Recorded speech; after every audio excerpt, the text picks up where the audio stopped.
This is Monday with the Mayor.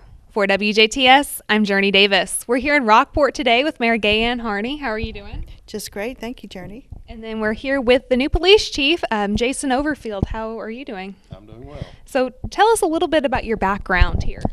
This month gives me 27 years as a police officer. Started here as the police chief back in April.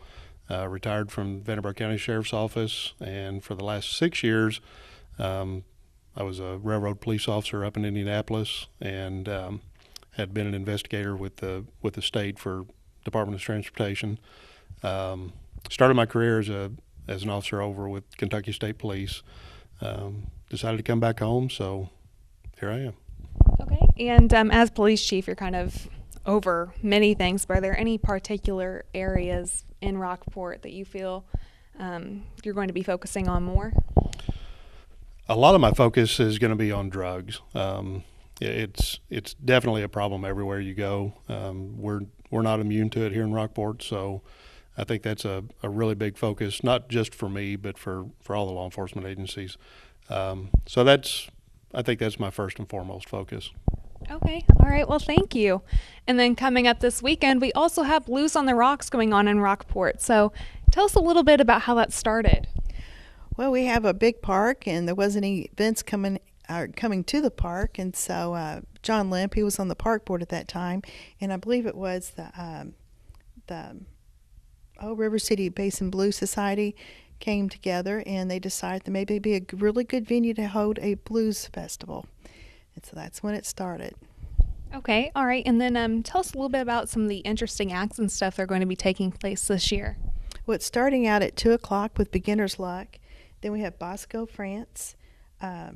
We have tailor-made blues band with special guests Tully Bray, Lou Jetton, and 61 South, and Ghost Town Blues Band. They're all great bands, and for $8 to get in to see that many bands, it's a good value.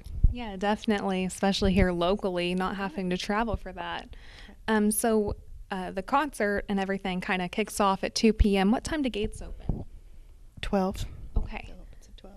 Okay, and then not only is there going to be music going on, but there will be food vendors, and it said there were some kids' activities. Could you elaborate on a little bit of that? Right, we're going to have those jumpy houses there for kids to play on, so the parents can come and put the kids there and watch them. And then we also have lots of food. We have lots of barbecue that's going to be there. So if you like barbecue ribs, if you like pork butt, we even have something called, it's smoked bologna. Okay. Which you've not had a smoked bologna sandwich. It's really good. And, of course, nacho chips and, just all the kind of foods that come along with it, hamburgers, the hot dogs. Okay. So come on out and just enjoy your day. But bring your lawn chairs. You have to have lawn chairs. Okay, yeah, definitely. Important note there. Well, if you forget, it's okay. We've got bleacher seating, but we just want you comfortable. And sometimes your own lawn chair is a little bit more comfortable than sitting on a bleacher seat. Yeah, definitely. And then it's been pretty popular of an event. How do you foresee with last year's turnout? How do you think public reception is going to be this year? Has there been a lot of talk? Oh, there has been a lot of talk, and I think everybody's really excited about it. Every year we've been able to double the number of people coming. This year we don't expect to double because we had probably about between 1,300 to 1,500 last year. So we're projecting 2,000 this year is going to show up for the festival. Okay, yeah, that's pretty impressive, doubling each and every year. Yes, it has. It's been great. How many years has Blues on the Rock been going on now? Since 2015. That was the first year. So we're in our third year here. And then how can people go about getting tickets? Are they just at the gate? They can get them at the gate. There's tickets available pre-sale, but you would have to know one of the members, like the Blue Society members or park board members. Okay.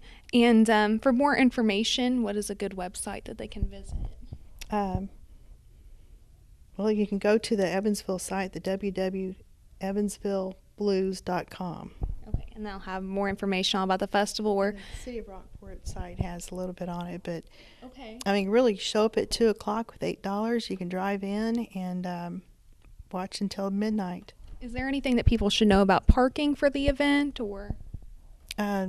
we've got plenty of parking. Okay. We have plenty of parking. All We're right. going to have people that, maybe have a little trouble getting around, people in golf carts transporting. So Okay. we'll have that service available. All right. Awesome. And then over to you. Is there any specific suggestions you have for people to maybe stay safe during this event? As attendance is doubling, there's going to be traffic congestion, and it's just a really good setup. All kinds of people showing up.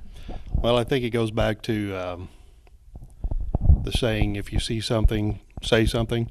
Obviously, if you see something wrong, let us know. We'll have some extra officers out, hopefully over the weekend because of this.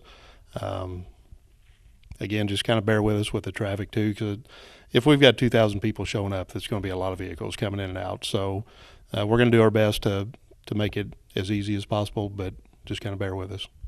Definitely. And you showed that there is going to be a beer and wine garden as well. So definitely people avoid drinking and driving. Is there any suggested ways for people necessarily to contact to get a ride home? Or biggest thing is arrange a ride before. Absolutely. Yeah, there's nothing specific here in the city that people can call to get a ride. Obviously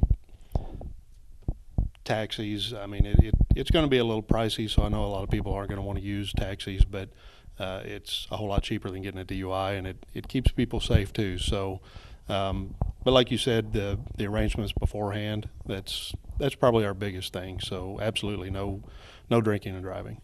Okay. And then is there anything else you would like to add as general for here in the city of Rockport? You've been here since April. Anything that you would like people to know in general or about reporting anything? I just want them to know that we're very open here at the police department, so they can contact us anytime if they have any issues whatsoever, whether it's crime reporting or Mayor mentioned the golf carts. We do have permits for golf carts. Anything at all that is needed, the police department's here. We work for you, so use us. Okay. All right. Well, thank you. And then is there anything else you would like to add? Yes, if you don't mind.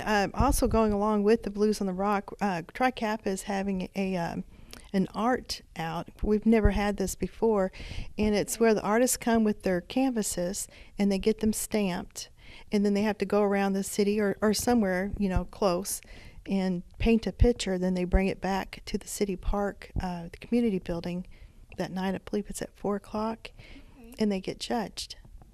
And so the really good prizes on that. I didn't bring the information here with me, but it'll be a really neat. So if we have any local artists that would like to show up for that, it'd be a good time to come out and earn some money to doing it, or just have fun. It would just be a fun day, artists to get together and enjoy the music and paint. Okay, yeah, and that's all going on with Blues on the Rocks. Yes, it's coming. It's the same time. I believe that starts at 8:00 at the community building, where you get I think it's $20 for your canvas, and then they stamp the back of it. Okay, all right. Well, thank you very much. So once again, we are here in Rockport. Blues on the Rocks is going on this weekend. For WJTS, I'm Jurnee Davis.